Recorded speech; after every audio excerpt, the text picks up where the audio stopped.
रवि भैया है, रवि यादव, और हम बोलिए अभी कि हम आ जाओ तनी रवि भैया के तिलक और अनिल सम्राट भैया के माध्यम से भी आ गए मंच पे आवो और अपना भाई रवि भैया के नाम पे एक बार जोरदार ताली बजाओ। क्या बात है, एक बार जोरदार ताली बजाओ। जो कि हमारे ये नेता कौन अभिनेता है, हीरो है, लेकिन आपकी सेवा के लिए हरदम तत्पर रहते हैं। एक बार जोरदार ताली बजाइए। हम जानते हैं, आप जानते हैं, पूरा समाज जानते हैं। वेलकम टुटू भैया। मैं चाहूंगा कि रवि भैया गमछा कहाँ है, गमछा कहाँ है, लाइए।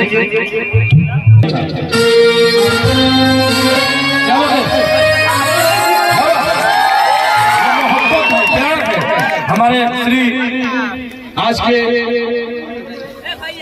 आप बहुत जल्द देखेंगे, आप देखते हैं आरजेडी को लगभग एक गाना सुनने वाला यादव जी, हमारे बड़े भाई जो कि पूरे आज बिहार ही नहीं 7 देश में बच रहे हैं। एक बार जोरदार ताली बजा के स्वागत किया जाए। पकड़ी देखा बड़े भाई, क्या बात है। रवि यादव, रवि भैया आप लीजिए। टुंडू भैया, प्रमुख जी हमारे चाहे अंकित भैया जो कि नवानगर के प्रमुख हैं।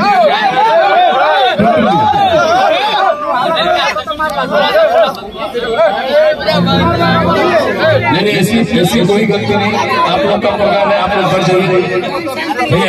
इधर देखिए एक फोटोग्राफर यही याद रहता है ऐसे। चलिए भी आओ कि हम प्यार करते हैं। क्या बात परमादरणीय बड़े भाई श्री मुलायम यादव जी, आप भी आ जाए मंच पे। मुलायम यादव जी है, अरे भैया आप अपने से टुनटुन भैया को पकड़े देकर स्वागत कर दीजिए।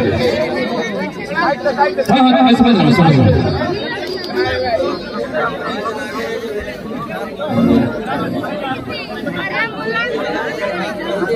यही गमछी हम लोग का शान है। एक बार फिर से ताली बजना चाहिए गमछी का सम्मान।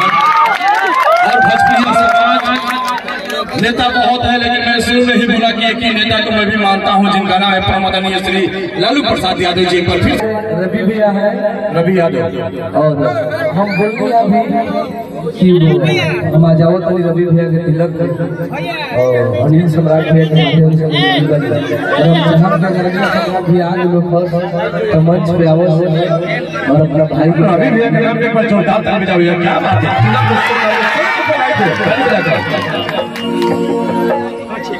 प्रमुख जी के भाई साहब हैं, नवानगर के रहने वाले धन है प्रमुख जी। इस टाइम बिहार नौजवानों को खोज रही है और सबसे कम उम्र में हमारे प्रमुख जी हैं नवानगर के, जो कि कलाकारों से बहुत ज्यादा कुछ बोली। बिल्कुल क्या बात है। अरे किया रवि लफर हम जले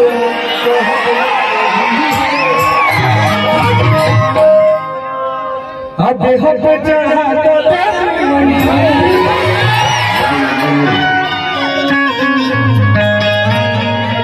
अरे की बाधी के गो मछिया कर ले ना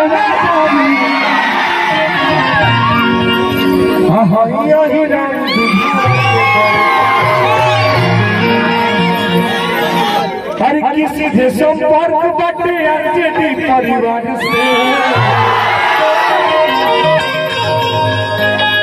हर किसी से संपर्क बटे अनिल सम्राट के परिवार से।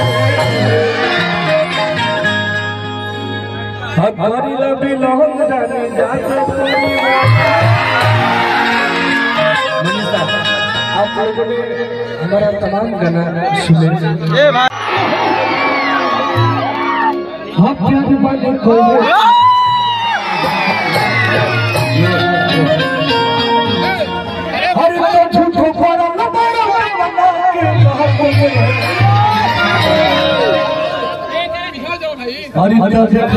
जानू सखी के